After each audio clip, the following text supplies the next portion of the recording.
महाराष्ट्र की सियासत में अब एक बार फिर से बुर्का की एंट्री हो गई है।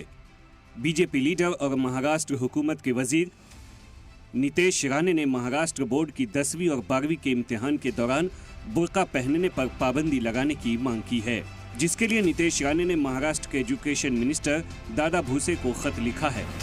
दादा भुसे को लिखे खत में उन्होंने कहा है कि लड़कियों को एग्जाम हॉल में बुर्का पहनने की इजाजत देने से गड़बड़ी हो सकती है।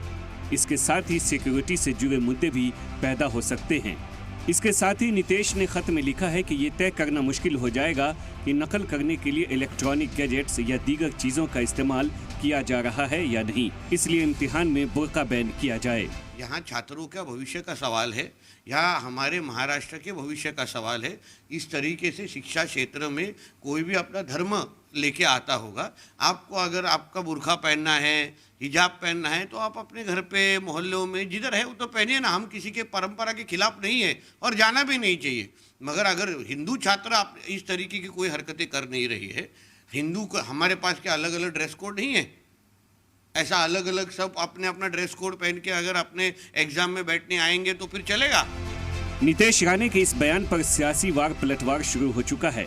एसपी के एमएलए अबू आसिम आजमी और कांग्रेस लीडर विजय वट्टीदेवार ने नीतीश राणे के इस बयान पर बीजेपी पर निशाना साधा है।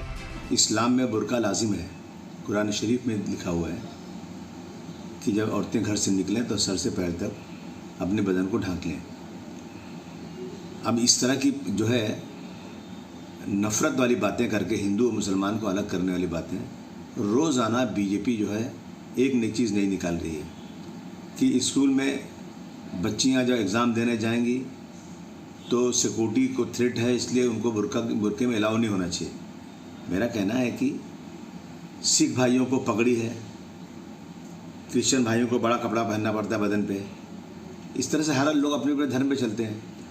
अगर चाहे सचमुच कहीं थ्रेट है तो एक कैबिन में ले जाएं, क्लास में कहीं ले जाएं, अलग से लेडीज़ लोग जो टीचर्स हैं या कोई सिक्योरिटी में लेडीज को रखें, उनको चेक कर लें। मुझे लगता है कि भारतीय जनता पक्ष ने कुछ टास्क फोर्स ऐसे तैयार किया है जो यही काम करे, जो कुछ ऐसा समूह बना के रखा है, कुछ नेताओं को जिम्मेदारी दिया है, वो जहर घोलने का काम करे। दोनों धर्मों में, दोनों जाति में करते रहो, वोट पाते रहो, आपस में लड़ाते रहो।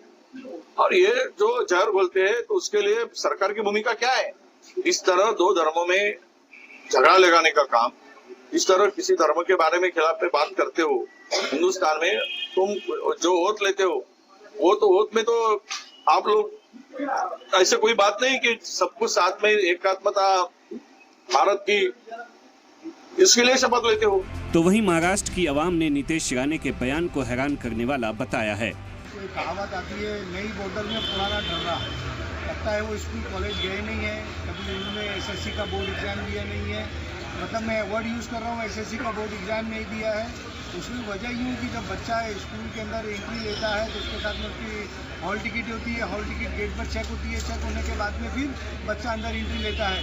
तो मेरा कहने का मतलब ये है कि जब बच्चियाँ, हमारी बेटियाँ स्कूल कॉलेज के अंदर जब एंट्री लेती हैं हॉल टिकट के साथ में, अंदर जाके उनका कॉमन रूम होता है, उनके अंदर अपना जो बुर्का होता है उसको निकाल देती है। निकालने के बाद में फिर वो अपने एग्जाम हॉल की तरफ आगे बढ़ती है। हालांकि नीतीश राणे के इस खत पर दादा भुसे की मिनिस्ट्री से कोई जवाब नहीं दिया गया है, लेकिन माना जा रहा है कि अगर एजुकेशन डिपार्टमेंट ऐसा करता है तो तनाज़ा शुरू हो सकता है।